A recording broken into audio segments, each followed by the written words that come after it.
Hello and welcome to another enriching episode of the Unapologetic Woman podcast. I'm Elle, your host, and today we have a very special guest with us, Peggy O'Neill. Peggy is a seasoned coach and an expert in Wisdomary Leading, a transformative approach to leadership rooted in wisdom teachings and science. In our conversation, we explore the profound essence of being unapologetically authentic, delving into the power of embracing the unknown and the dark to create something truly original. We discuss the significance of trust, faith, and the unity we share as one being. Throughout this episode, Peggy and I share personal experiences and insights to inspire you on your journey towards authenticity. Remember, your unique expression is a gift to the world. Stay tuned for an enlightening discussion, and as always, for more insights and to explore our growing community of unapologetic women, visit our website unapologetic-women.com. First of all, I want to say thank you so much for saying yes, Peggy. It's been a while since we've connected, and when I saw your name coming up on my calendar for the podcast, I was so excited, and I was like, oh yeah, Peggy said yes to the podcast. You're welcome. I'm so excited too. The same thing. I was like, oh, it's been so long. Now we get to talk and have this wonderful journey and conversation today. Yeah, and this is one of the things I'm really enjoying about the podcast. By the way, we celebrated our 1-year anniversary yesterday, which was amazing. And just so grateful for the sensational women that I have been having conversations with, and also our incredible listeners that's allowed us to continue to grow. But I was thinking about the gifts that the podcast has brought into my life personally. And one of the greatest gifts have been the sharing of the conversation, because I think a lot of the times we meet so many incredible people on our journey, and we have transformational, casual conversations. What I mean with that, it's not an intentional. We don't come into conversation to transform. We come into conversation because we're curious about each other, because we have a heart connection, because we genuinely respect each other. But at the end of the conversation, you have transformed a little bit because your mind has opened a little bit more. You get to see life a little differently through somebody else's experience. And so to invite other people to witness these conversations is such an incredible, humbling experience for me, but also a blessing, I feel, that is desired at this time. It's just to be fly on the wall for rich conversations.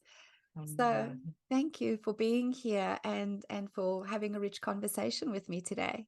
You're welcome. I want to start the podcast where we always start the podcast, because I think that this question has changed my life. What does it mean to you, Peggy, to be an unapologetic woman? To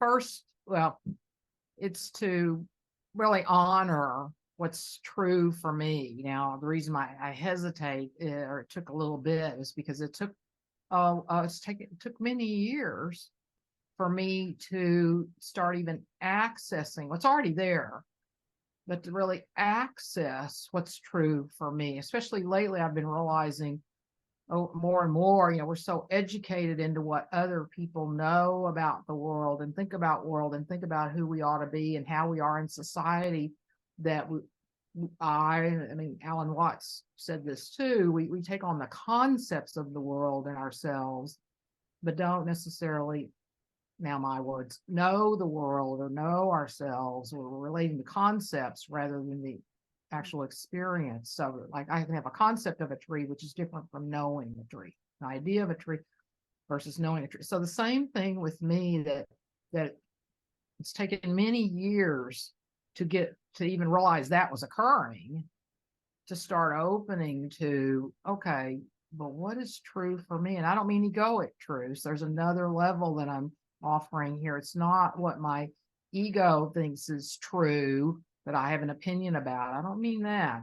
I'm talking about like in the depths of my heart, the depths of my connection with source, that unique expression of source that I am. What's true for that source being that I am? And then to unapologetically live from there, express that, knowing that it's my unique expression. It may not resonate with nobody else. I mean, it probably will, because we're all resonance frequencies, so it'll somehow resonate, vibrate with others. But to not that not be the driving or the motivator or even the checking in. How am I doing? I'm not saying that's necessarily easy. I'm not saying, oh, I've got this all down, but that deep, rich, oh, this is me speaking, not the egoic me, not the separate self me, but this is me, my unique being, wanting to say what wants to come through me. And then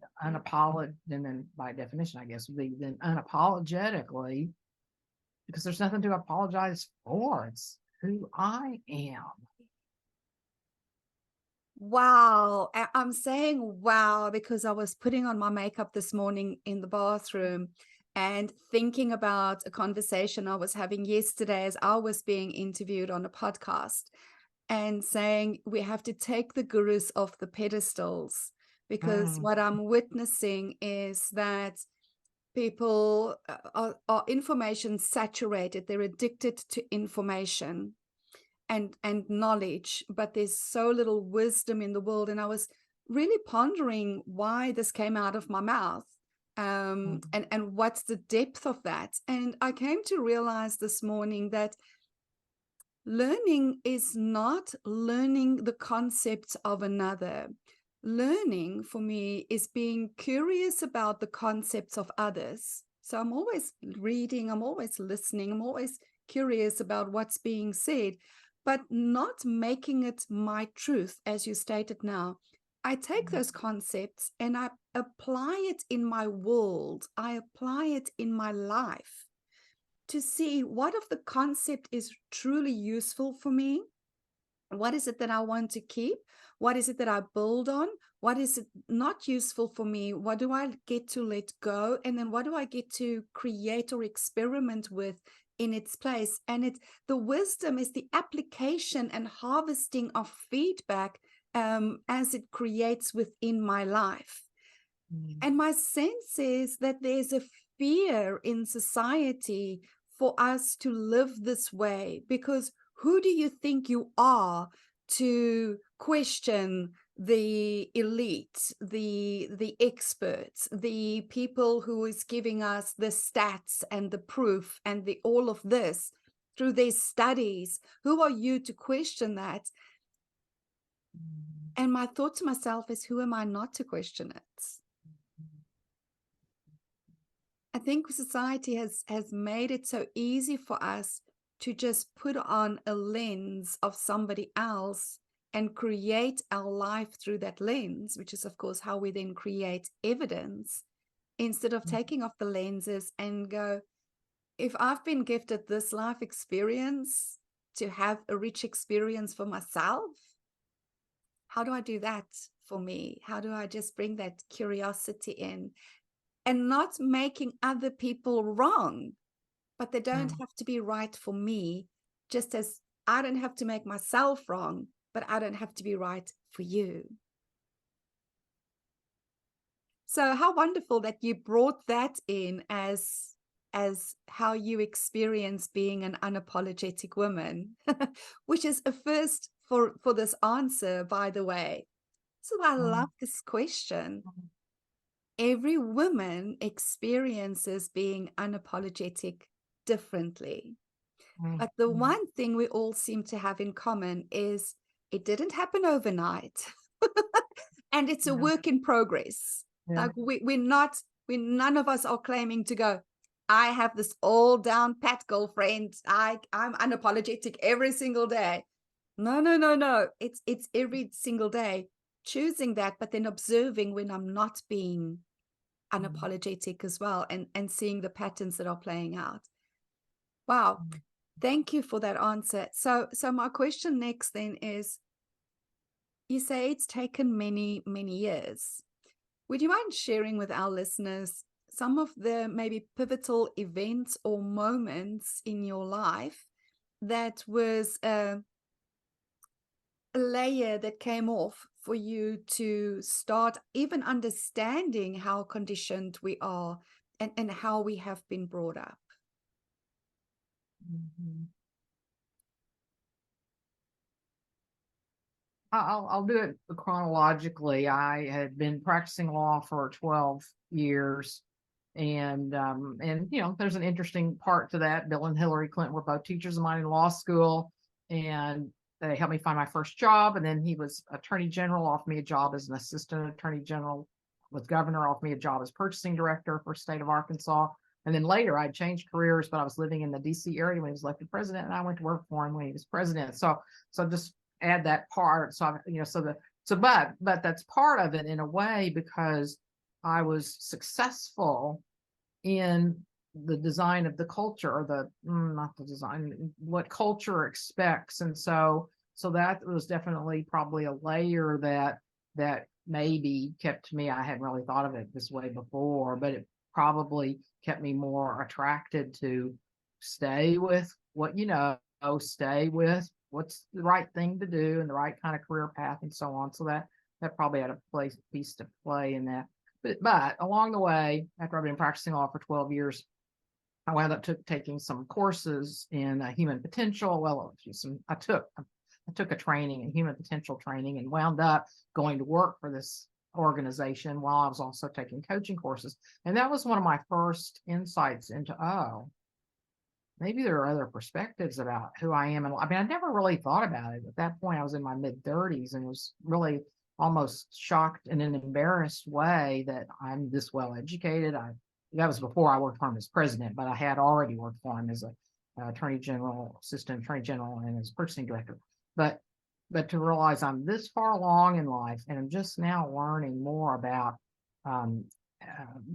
how we really go about living making things happen, so to speak, how we are in relationships. Anyway, so that was one of the big openings. And then I stayed in that career for about another 20 years, and until I got disenchanted with that career. And I kept developing myself. I took lots of courses, lots of trainings, on and on and on, lots of coaches myself and so on. So I stayed with it, but I got disenchanted because I was still unhappy. In fact, in 2007, I was so miserable that I walked away from my coaching business. I said, I can't keep marketing that I know what I'm doing. If I can't get to the bottom of why I'm miserable and what to do about it, how in the world can I tell people, oh yeah, I can help you have a great business and career? Da, da, da.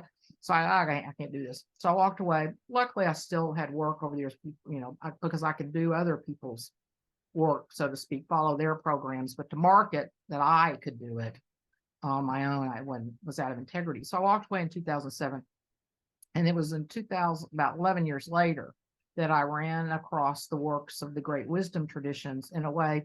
So this one author, Rupert Spira, read his book, Being Aware of Being Aware. And that book, it's just this little, so I have it right here, this little simple book changed my life, because all of a sudden I went, oh, I already am everything I'm looking for. What am I looking for? No matter what, whether it's more money or a relationship or to be happy, it's all here. And I spent all these years looking for it out here, like being a better person, being better at coaching, having more clients. Although I made good money, had great clients, they liked working with me. But I was trying to get somewhere, and I realized, oh, that's taking me further away because it's already here. So if I keep looking out here, it's like, it's like that story about the man looking for keys on the ground under the light, and the policeman walks up and says, oh, what's going on? Oh, I lost my keys. And oh, I'll help you look. And they look for a while, and finally the policeman says, is this where you lost the keys, under the light? Oh no, I lost them over there. Well, then in the dark. Well, then why are you looking here? Because this is where the light is. So it was that. It's like, oh, this is where the light is. This is where society says to go. This is the way it's supposed to be. I was looking where the light is, but that wasn't where it was. It was over there in the dark, so to speak, which is turn around, look within. And so that was the pivotal moment or hours or whatever when I read that book. And all of a sudden this, oh my gosh, it's already here. And this incredible relief came upon me. And then I said, okay, this is now the next part of my journey, is to embody this knowing, embody this wisdom. And part of it too is that we're all one shared being. We actually share our being with everyone, everything. And science confirms that too. Science says we're so entangled, and the way we perceive the world is how it shows up for us, that we can't separate. Scientists can't find a separation either. So it's actually reality. Sometimes it gets put in the spiritual bucket, but it's actually reality, is this one being. And so I took that on as, okay, I've got to take this on in my life and learn to live it. And the other little piece that came about at that time was a few years, well, probably about 8 or 9 years before I found that book, or it found me, really. A friend told me about the book. It found me. I was walking one day, and the birds were making this big ruckus. Like, okay, all right, I'll just listen. Somehow I just knew, okay, just settle down this mind. And so I just stayed open. And within a few minutes, this message came: we need more wisdom leaders in the world. I'm like, okay, what does that mean? I did some research for a while, and I was already doing that sort of coaching, so it didn't mean anything. Got this book. Took me another year or two to go, oh, that's what that message was. More of us who know who we truly are and live as who we truly are. So that, now I'm not exactly sure that I exactly answered your question, but was this what you, yeah. So these are I think you asked about what are the times in my life that things started opening up for me. I think that's maybe what you were asking me. So those are the pivotal events, and then just continuing to take this on and so that it's an embodied, lived reality, not a concept or a nice idea. So as you were talking about the lights with the keys and the dark, and the light is where society tells us where to look, I had soul bumps, and I'm getting them out again on my head. And so I understand that this is a concept that we need to maybe delve further into. And bumps everywhere. It's really interesting for me because a few years ago, I was really, like you, completely disenchanted by, quite frankly, the industry of coaching and everything that I had lived for 2 decades and worked in 2 decades, and I had to pull away from everything and take a step back and get into a different mindset and understand that even light and dark, we are being conditioned that light is good and dark is evil. And so we are always told to be light workers, but creation takes place in the dark.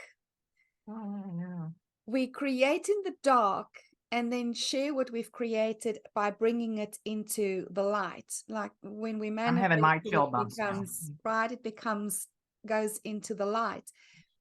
But as long as we have an issue with being, let's say, so-called a dark worker, working in the dark, working in the mysterious, working in the unknown, and that is really working within. We cannot create original wisdom. We cannot create original anything, because if we are only working in the light because we have a concept that dark is evil, if we only work in the light, we can only recreate what we are seeing that's already been created, which is why I feel a lot of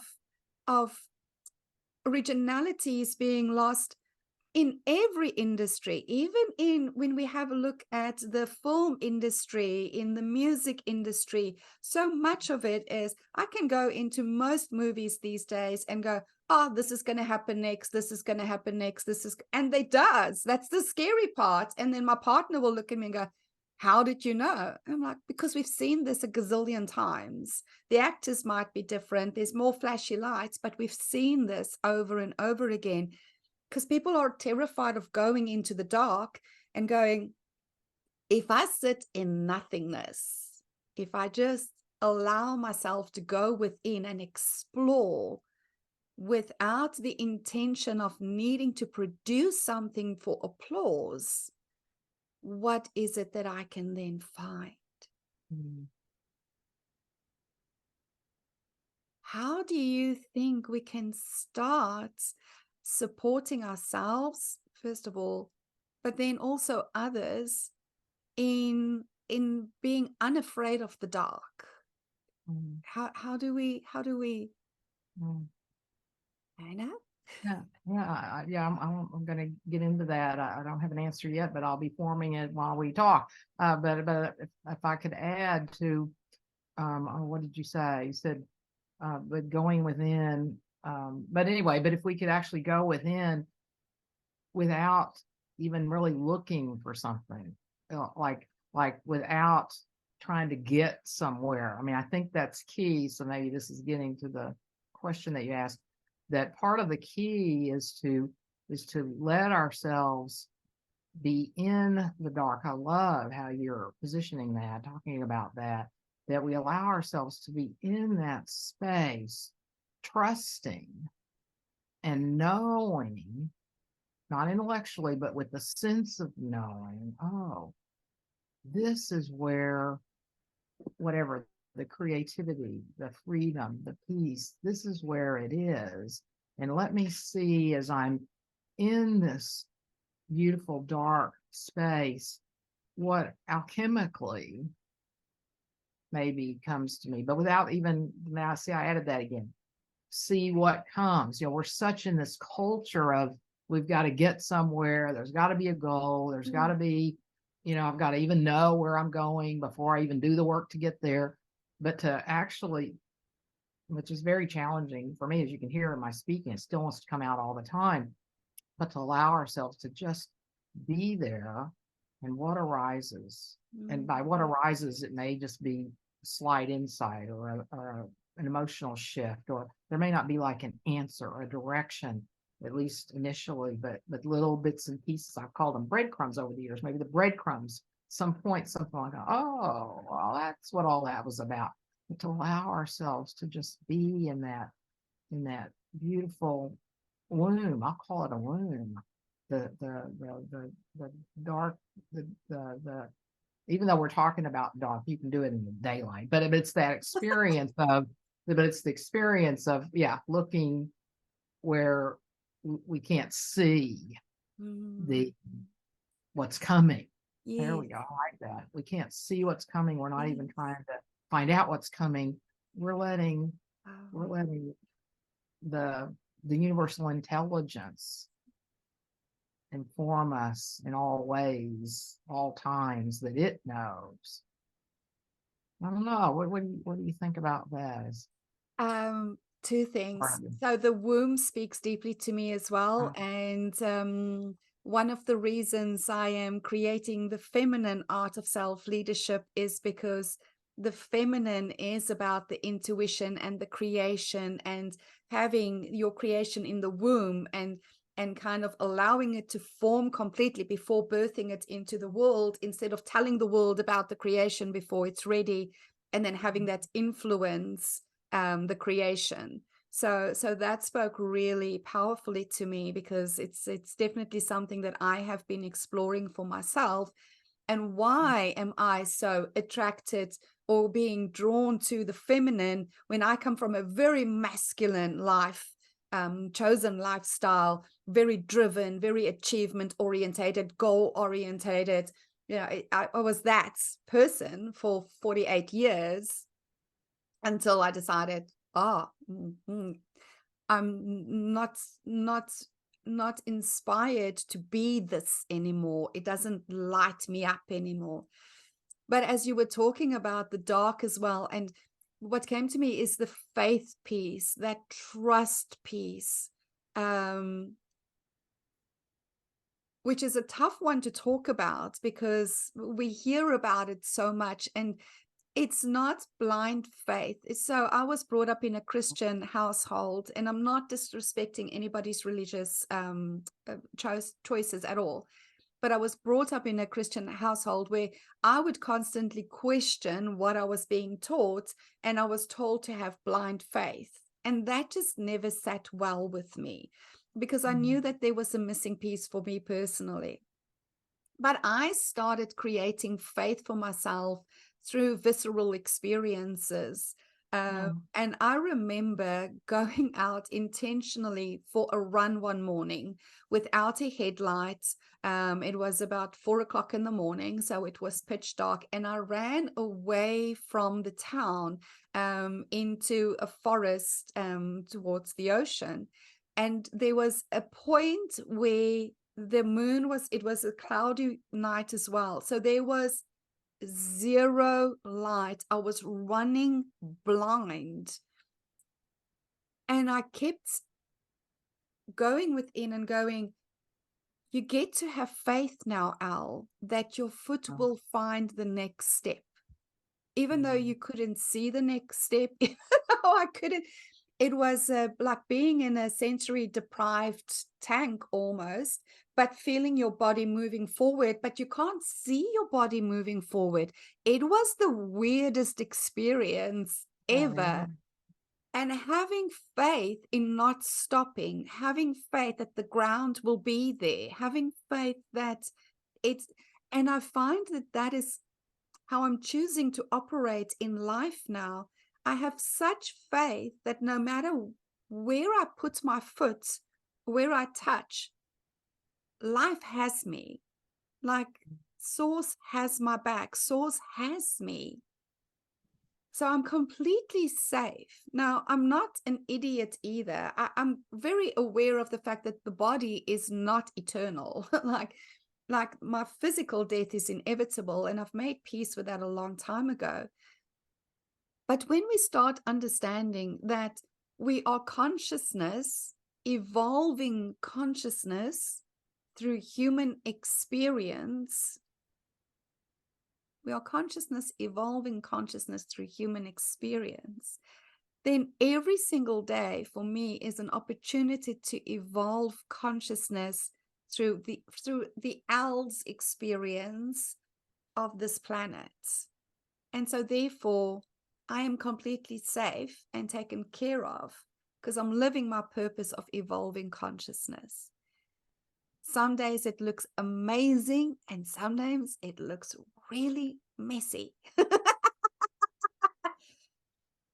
Which is part of why I feel for me it's important to do a lot of that work in the dark, because when I was a high achiever, I was so driven by how it appears to everybody else, even the creative process, that I was the performer, not the creator.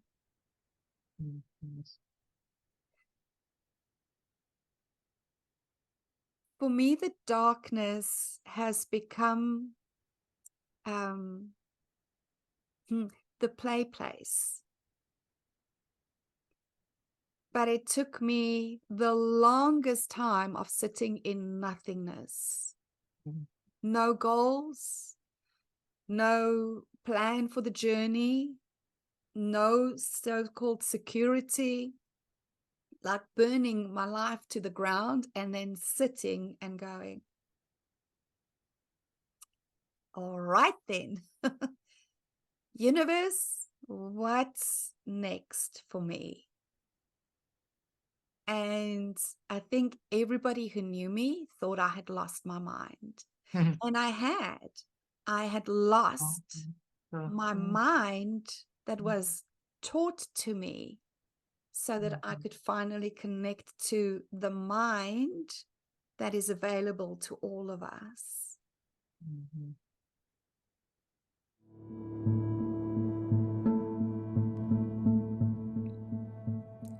Step into a world where empowerment meets artistry. Welcome to the Unapologetic Women Empowerment Magazine, a celebration of your strength, wisdom, and unapologetic journey through life. Immerse yourself in thought-provoking articles, powerful insights, and personal stories crafted for the conscious, soulful woman. Each page is a brushstroke of inspiration, a masterpiece of unapologetic living. Join the movement of empowered women, where your essence is honored, your voice is cherished, and your power is celebrated. Discover a magazine that celebrates you. Visit our website at unapologetic-women.com to explore more. It's time to unleash your potential with the Unapologetic Women Empowerment Magazine.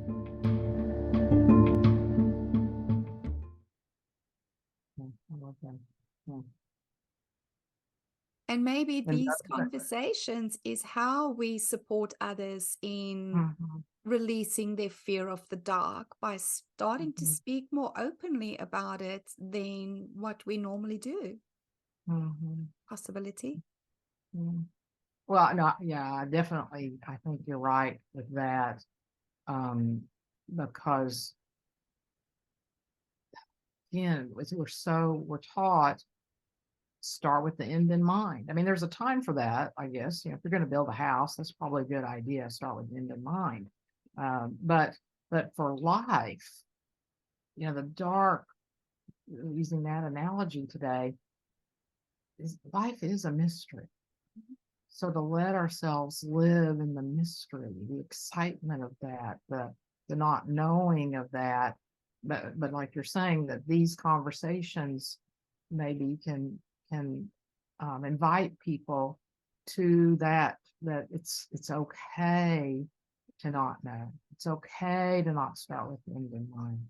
It's okay to, in fact, it's really more natural for us to be in the mystery.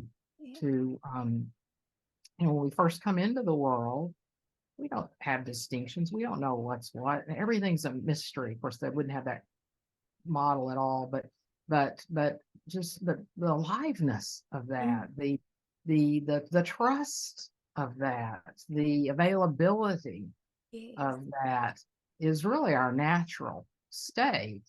We just then begin to learn how to live in the world, but then take on all the concepts of the world. So we get moved away from that.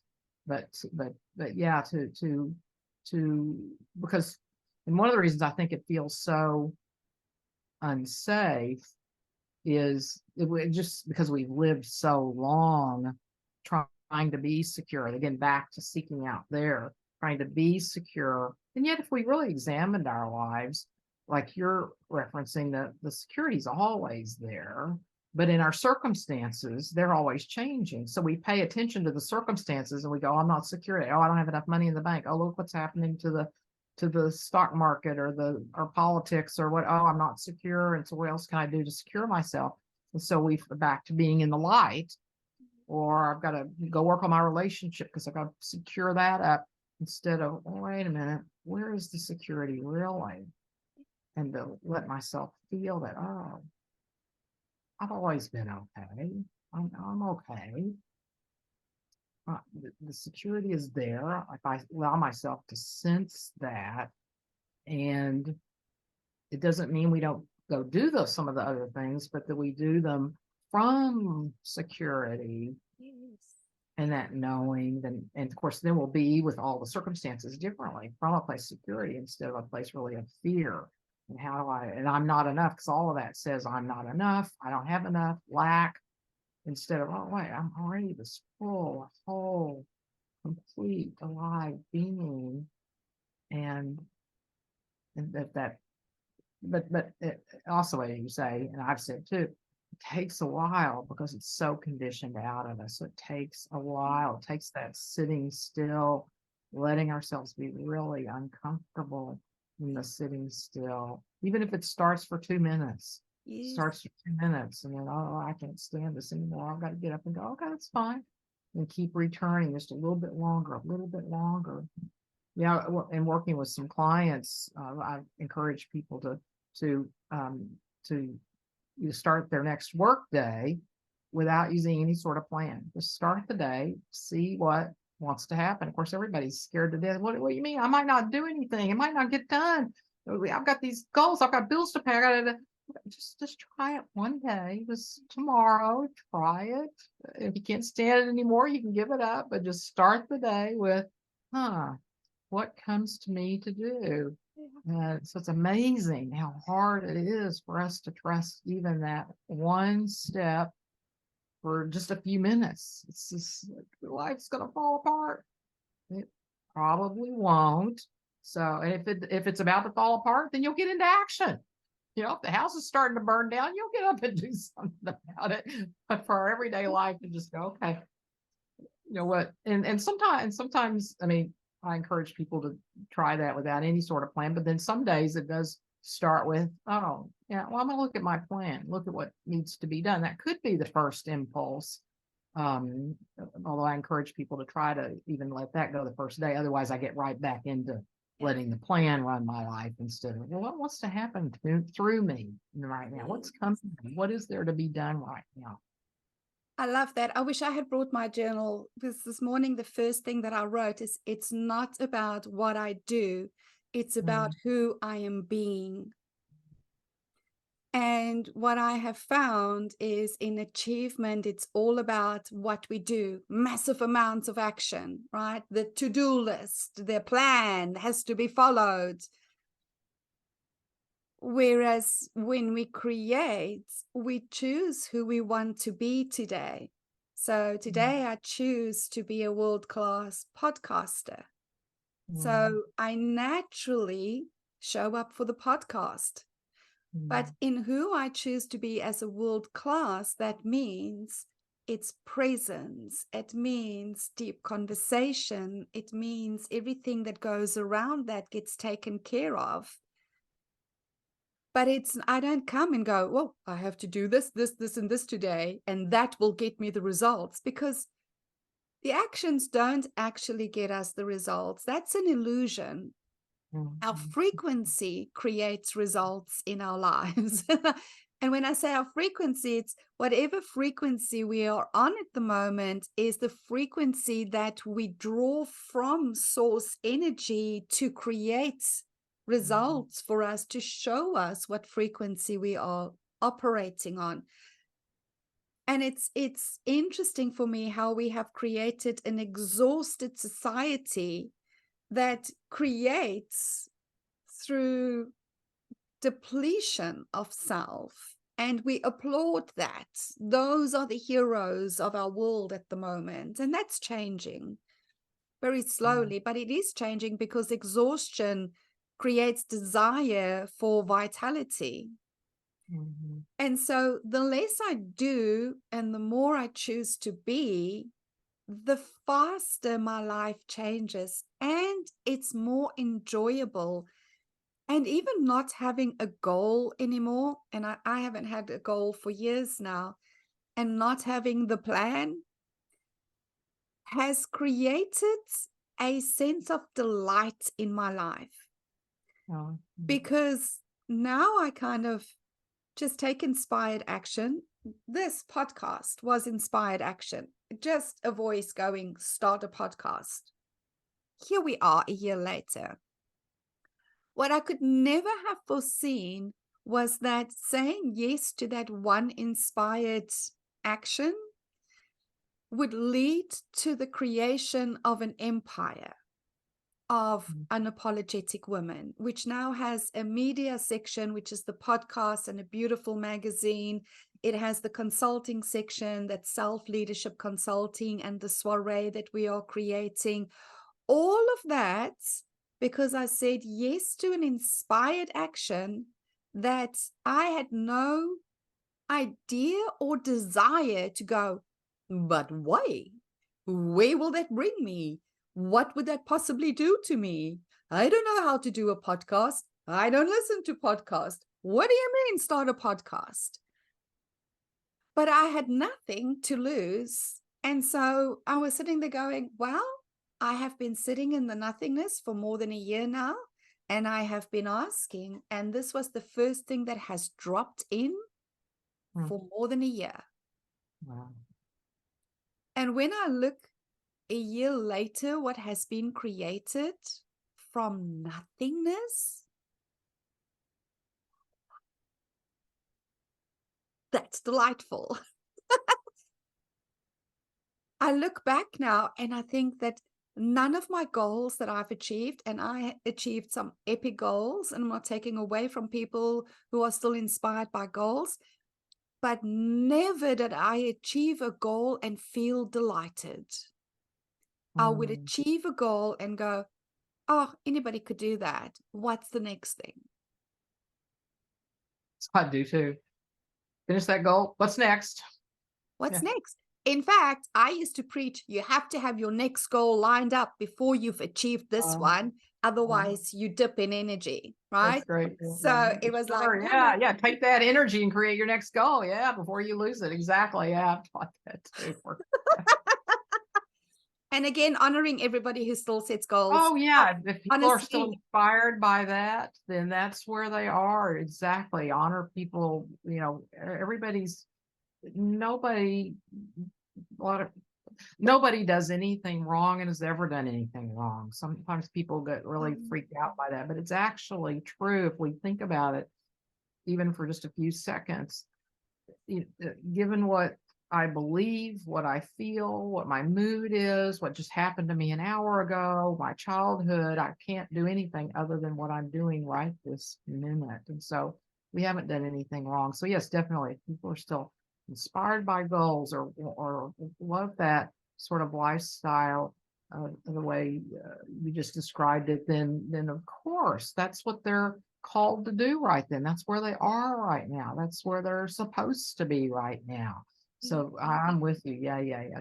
We're just maybe offering another perspective for when people might be ready. Some might be ready now. Some may be never ready. Some may be more than ready. Like, I think that it's a case of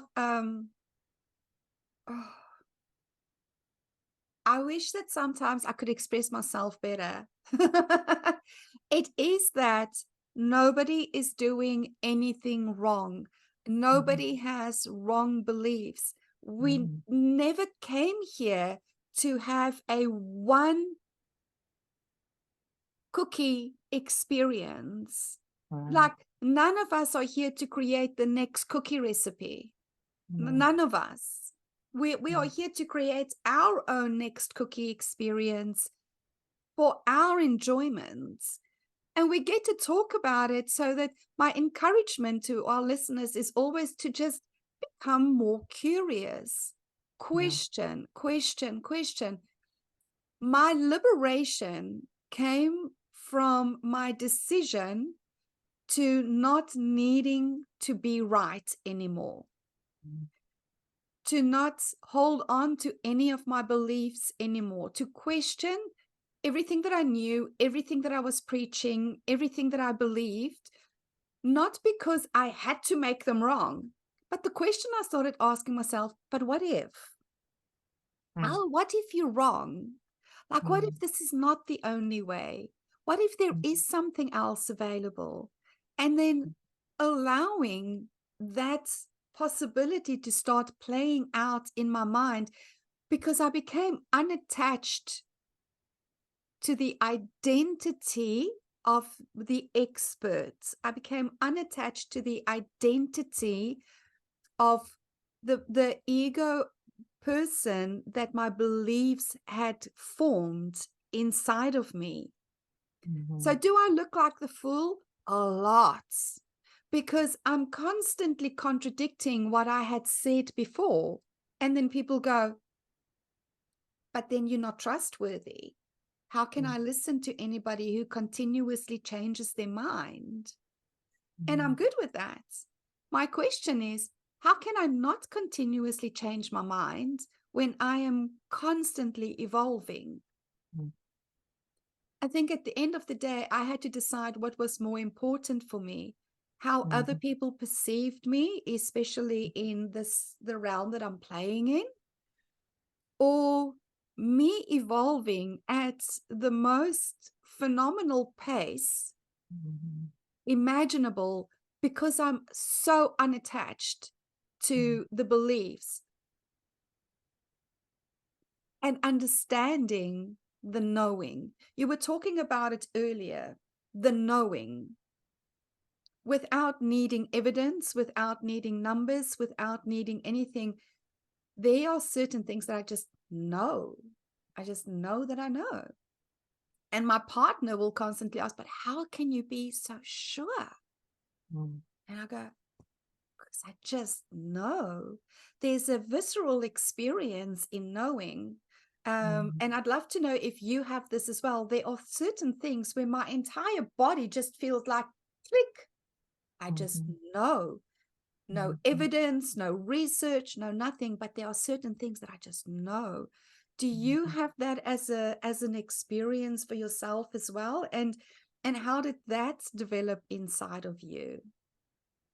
Yeah, I definitely have that experience. And I'll say that it's I don't know, well, probably my legal background and other things, you're supposed to have evidence for things. So it's taken me a while, quite a while, to go, whatever I know, and to give myself permission and to speak it, or to share it, or to even teach it, so to speak, not teach it like I'm right, but teach it as a possibility, to offer it. And so powerful what you're saying, Elle, and the invitation of that look, because another aspect to that, I think, is what we're both talking about here, is to live our unique expression. And I think, and so at some point, see, how can I say this, that whatever that is, well, we're a unique expression just by definition, because nobody sees the world the same way, speaks the same way, but there's also something like a unique cookie recipe. I mean, it could actually be that, but there could actually be some sort of incredible invention or incredible, like, new possibility to understand something, and then to be able to let ourselves trust that I just know this is what I'm here to say and do. I don't know where that came from. I don't know what that is, but just the knowing of that. And so, but yeah, I have that, but it's taken me a while to let myself know. I mean, to let it be a reality for me, if I guess is the best way I can say it right this minute. So Yes. I don't have to keep buying 5 books to see, but did somebody else say that? Did somebody else say that? Did somebody else like to make sure somebody else has said it first? Well, maybe I'm supposed to say it first, or do it first, or be it first. Thank you. Can we please give ourselves permission to be the first? I find it astounding. I'm not disrespecting anybody. I'm not making any other teacher or person ever wrong. But what I found is that when I start speaking in the way that I now see the world, there's such resistance against it, because, but that's not what the gurus are saying, Elle. And I go, but when I listen to the gurus, it's a previous consciousness to where I am currently vibrating, where I'm currently tapping into. And if I am not the one to bring through the next, then who is? Like, why do we have to think that there's a social list that we have to tick in order for us to be the one, to have the incredible awareness, knowing, thought, creation that we are here to have? And so I want to encourage women to start actually. It's not about us being vulnerable. And I think that is a fallacy that needs to be pinched as well at this stage. It's not about us being vulnerable. It's about us giving ourselves permission to start being real, and to say what we mean, and what we think unapologetically, without needing to change somebody else's mind, and without having to apologize for our own authentic thoughts. I want to encourage women to start being real, and to disband the story that it makes us vulnerable, that it has to be scary, that it's something to be afraid of, because my experience is that when we surround ourselves with like-hearted and diverse-minded people, that there is a freedom of speech and an appreciation of diversity that is a game changer. And I want to encourage listeners to stop surrounding themselves with like-minded people. That's fear. That's fear. Like, let's all sing from the same hymn book, instead of, oh, no, why? Why not surround ourselves? Are we afraid that they're going to change our minds? That we don't want to be with diverse-minded people? Or are we afraid that we have to somehow convince them that they're wrong? Instead of just surrendering to the experience of, we get to experience another being. We get to experience another person's beliefs, thoughts, worldview, creation. How beautiful is that? Without judgments. And we get to experience that and then go, what about that is right for me? And what about that is wrong for me? But it's never wrong for them. It's always right for them. Darling, we could talk all day. We could. This is fabulous. Oh my goodness. And I want to have another conversation with you, because so much to unpack. Like, my mind is going off in 100 different directions right now. But always having to be respectful of time, both of yours and the listeners. I want to ask, what is it that you take an unapologetic stance for in this world? That we are one being, that we share our being with everyone and everything, and there is no separation. Our separation from ourselves causes us our suffering, from others causes us conflict within families, organizations, wars. Our separation from the planet causes the devastation that we see. And so what I unapologetically stand for is that there's no separation and we're one being. And so my mission in life is to help us know that in our being, not conceptually, so that it's a natural expression of who we are. And we also experience the nature of that. When we know that we're one being, we naturally experience the love, the peace, the freedom, the happiness, the joy, the wisdom that we are, this uniqueness that we are. And so that's why I unapologetically stand for that. Beautiful. Thank you so much. You're so welcome. Who would be delicious for you to connect with, and how would they connect with you? They can connect with me by, who would be delicious? Somebody that's hearing this conversation is saying, oh, something's missing in my life, or I want to authentically know and live as who I truly am. And so a leader in their own lives, their organization, a family, entrepreneur. So people that are curious about this and are inspired to want to live their authentic life. And they can contact me by emailing me, Peggy at Peggy-O'Neal, ONEAL.com. Or they can go to my website, Peggy-O'Neal.com, and sign up for my newsletter, where I send out weekly articles about this, and I have free workshops that they can attend and get to know me some. And so I'd love to talk to people, or love for them to sign up and attend some free workshops and read what I write. Or read what I write, but read what I write, so they can live so they can live the way that they really want to. That's what inspires my writing. So, and then LinkedIn, they can go to LinkedIn. I'm on LinkedIn. Yes, beautiful. And of course, we'll have all the links down in the description for our listeners, so that they can have easy access to you. Peggy, this has been yummy. Oh my goodness. Thank you so much for coming to the show today. And to our listeners, if there's one thing that I want to share with you today in closing, is this: you are perfect, you are whole, you are complete, you are doing it right. You cannot do it wrong. and you're not going to get it finished because you're still alive. So there's still another chance for you to create a delicious experience for today. Thank you so much for joining us. As always, thank you, listeners. I appreciate you guys for the support of the podcast. Like 1 year in, my God, who would have thought a year ago? Yes. So yes, thank you so much. And as always, remember, we get to live our legacies, unleashed, unlimited, and unapologetic. Have an amazing day further. Cheers.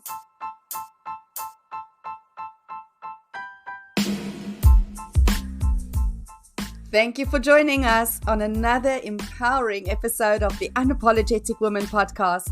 We hope you found this conversation as inspiring as we did. Remember, embracing your strength and authenticity is a journey worth taking, and we're thrilled to be part of it with you. If you've enjoyed our discussions and found value in the stories we share, we have a favor to ask. Your support means the world to us, and there are a couple of simple ways you can make a big difference. First, take a moment to leave a review on your favorite podcast platform. Your words have the power to reach other incredible women like you who are seeking upliftment and insight. By leaving a review, you're helping us create a ripple effect of empowerment that extends far beyond these virtual airwaves. Second, think of the remarkable women in your life who would resonate with our message. Share this podcast with them, whether it's a friend, a family member, a colleague, or even a fellow pioneer you've connected with. Together, we can create a community of unapologetic women who uplift, support, and inspire each other. Stay connected with us on social media at The Unapologetic Women for updates, behind-the-scenes moments, and engaging conversations. We love hearing from you and building this vibrant community together. As we wrap up this episode, remember that your journey matters, your voice is vital, and your impact is immeasurable. Let's continue rewriting the narrative and embracing our unapologetic selves, one episode at a time. Thank you for being part of the Unapologetic Women movement.